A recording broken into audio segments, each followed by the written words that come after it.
ദൈവത്തിൻ്റെ ശബ്ദം നിലച്ചെന്ന് കരുതിയിരുന്ന ഒരു കാലഘട്ടത്തിൽ ദൈവിക ശബ്ദം കേൾക്കുവാൻ ഭാഗ്യം ലഭിച്ച വ്യക്തിയാണ് സക്കറിയാവ്. അത്യുന്നതനായ ദൈവത്തിൻ്റെ പുരോഹിതൻ. പുരത്തിൻ്റെ ഹിതം നിറവേറ്റുവാനായി ദൈവം വിളിച്ച് ചേർത്തവൻ.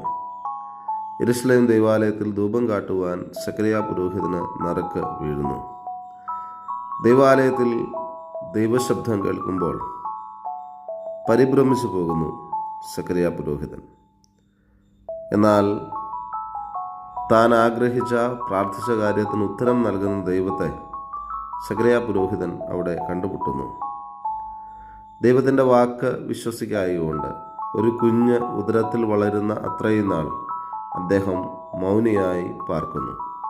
നമ്മുടെ ജീവിതത്തിലും ദൈവത്തിൻ്റെ വാക്കിന് വില നൽകുവാൻ ദൈവം നമ്മെ ശക്തീകരിക്കട്ടെ. ആമേൻ.